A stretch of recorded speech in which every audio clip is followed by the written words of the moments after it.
We understand that the PPP loan forgiveness application is extremely important. We've made this tutorial to help guide you through the process of filling out a 3508S application for loans less than $50,000. To get started, navigate to the PPP loan forgiveness email you received from Machias Savings Bank. Be sure to read the 5 helpful tips included in the email. They'll certainly come in handy later on. Once you have, go ahead and click the link to the application. Please note that some of the fields in the application may already be pre-filled with your information, such as business name, address, tax identification number, etc.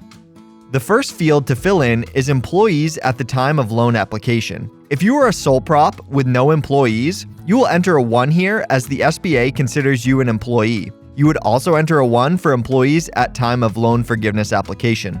The EIDL advanced amount and the EIDL application number will only be applicable if you applied for and received an EIDL advance or grant of up to $10,000 from the SBA's Economic Injury Disaster Loan Program. If you did not, or if you received an EIDL loan instead of an advance, you may leave these fields blank. Next is the payroll period duration. If you use the PPP funds only for payroll, the recommended cover period is 24 weeks.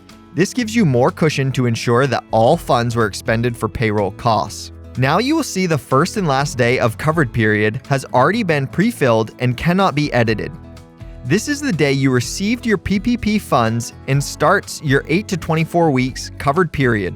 The alternative payroll covered period dates are not a requirement. They are an option you have to line up your payroll with your covered period. Please read the examples provided on the form for more details. Next, you will see a blue square at the bottom of the page asking if the borrower, together with affiliates, received more than $2 million in PPP loans.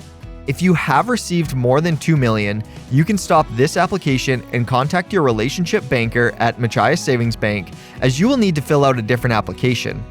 If you answered no, do not check the box and go ahead and click Next. Now you will see a message saying that this page is not required as the loan was less than $50,000. Just go ahead and click Next.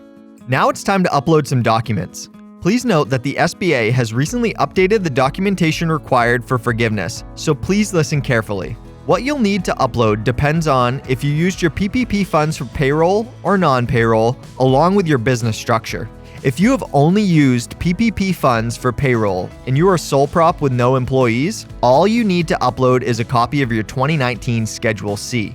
If your business pays employees, there are 4 elements to document your payroll expenses, which include compensation from a third-party payroll or bank statements, payroll taxes for the covered period, state taxes for the covered period, and unemployment compensation for the covered period.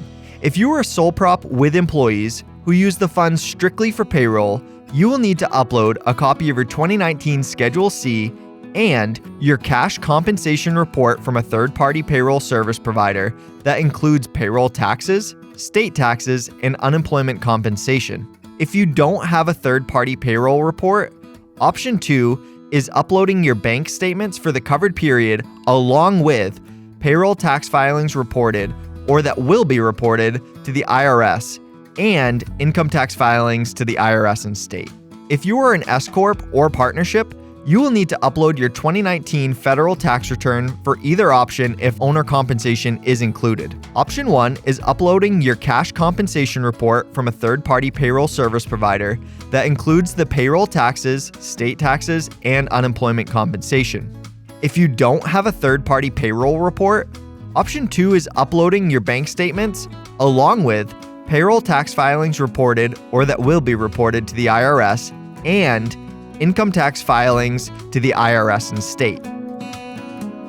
If you could not apply for forgiveness using payroll exclusively, please review this list of eligible non-payroll expenses to ensure you upload all required documents. This includes providing proof that the expense existed prior to February 15th, 2020. If you have any questions, please reach out to your relationship banker. Finally, please read the terms and conditions at the bottom of the page, referencing the documentation that each borrower must maintain but not submit. Once you have, click Next. Now you will be taken to the 4th tab for forgiveness calculations. If you are a sole prop with no employees who use the funds strictly for payroll, you will enter the Schedule C net income divided by 12 times 2.5. If you are a sole prop with employees, you would enter the Schedule C net income divided by 12 times 2.5 plus what you paid all employees during this time. As far as S-Corps or partnerships, if employee payroll equals or exceeds the loan amount, please enter that number. If it is less than the loan amount, contact your relationship banker. Only use lines 2 and 3 if you are using non-payroll expenses for forgiveness. Enter the sum of expenses for the covered period on the applicable lines 2, 3, and 4. Please note that lines 5 through 8 will automatically calculate the amounts for you. Next, read the representations and certifications. Once you have, scroll down for the next step. If you are all set, please select Complete Update.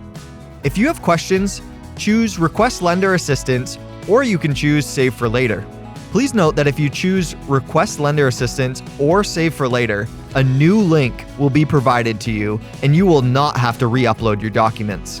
If you have any other questions, please feel free to reach out to your relationship banker. We're here to help.